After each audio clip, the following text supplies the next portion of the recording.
Reading by Greg Marguerite. The Highwaymen by Lord Dunsany.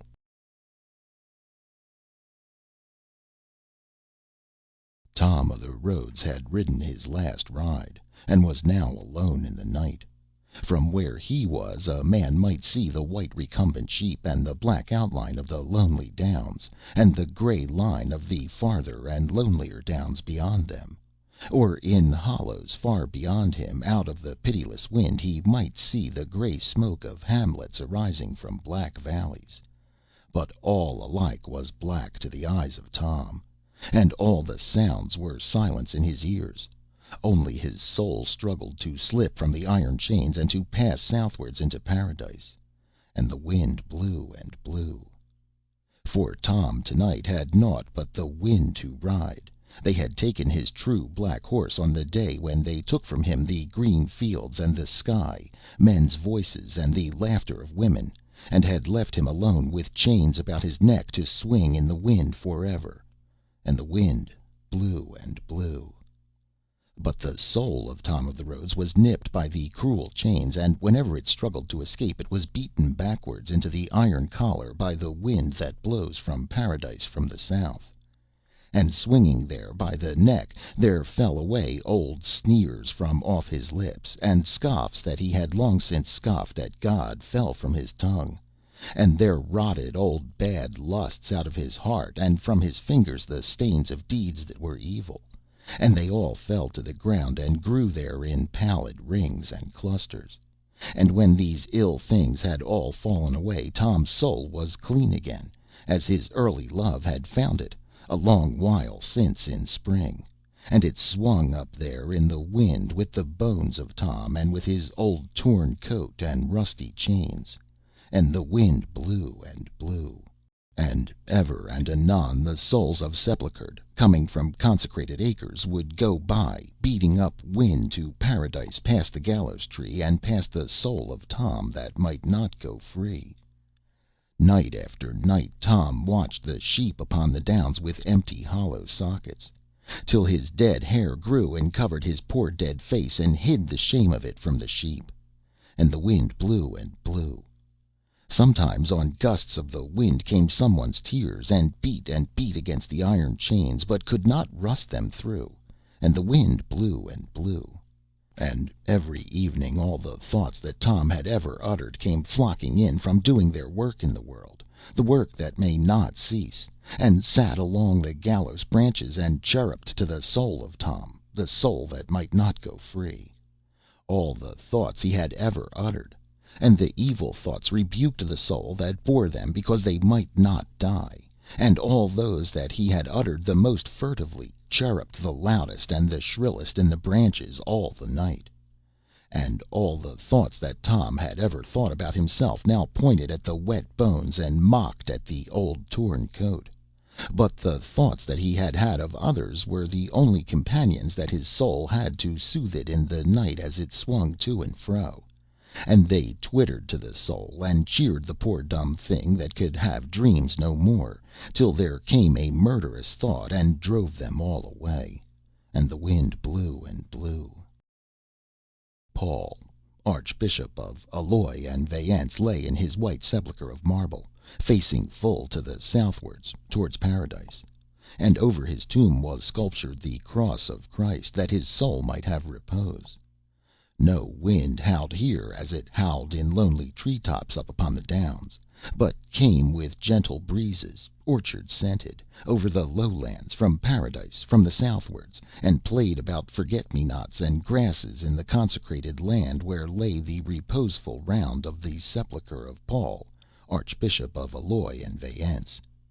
Easy it was for a man's soul to pass from such a sepulchre, and, flitting low over remembered fields, to come upon the garden lands of paradise and find eternal ease.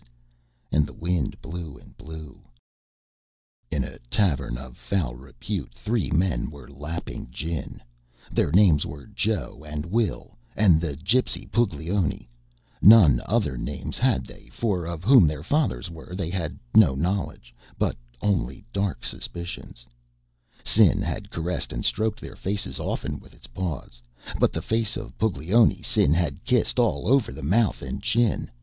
Their food was robbery, and their pastime murder. All of them had incurred the sorrow of God and the enmity of man. They sat at a table with a pack of cards before them, all greasy with the marks of cheating thumbs, and they whispered to one another over their gin, but so low that the landlord of the tavern at the other end of the room could hear only muffled oaths, and knew not by whom they swore or what they said. These three were the staunchest friends that ever God had given unto a man, and he to whom their friendship had been given had nothing else, besides saving some bones that swung in the wind and rain, and an old torn coat and iron chains, and a soul that might not go free. But as the night wore on, the three friends left their gin and stole away, and crept down to that graveyard where rested in his sepulchre Paul, Archbishop of Alois and Vayence. At the edge of the graveyard, but outside the consecrated ground, they dug a hasty grave, two digging while one watched in the wind and rain. And the worms that crept in the unhallowed ground wondered and waited. And the terrible hour of midnight came upon them with its fears, and found them still beside the place of tombs. And the three friends trembled at the horror of such an hour in such a place, and shivered in the wind and drenching rain, but still worked on. And the wind blew and blew. Soon they had finished, and at once they left the hungry grave with all its worms unfed, and went away over the wet fields stealthily but in haste, leaving the place of tombs behind them in the midnight. And as they went they shivered, and each man as he shivered cursed the rain aloud. And so they came to the spot where they had hidden a ladder and a lantern. There they held long debate whether they should light the lantern, or whether they should go without it for fear of the king's men.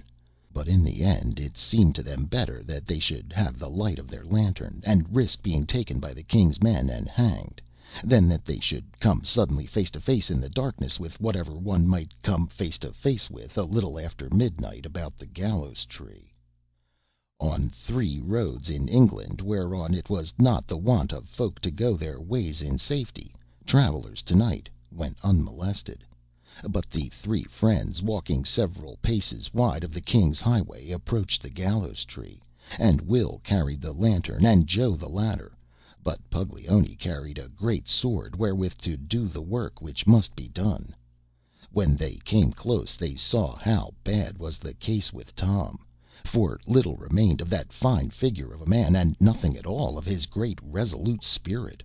Only as they came they thought they heard a whimpering cry, like the sound of a thing that was caged and unfree. To and fro in the wind swung the bones and the soul of Tom, for the sins that he had sinned on the king's highway against the laws of the king.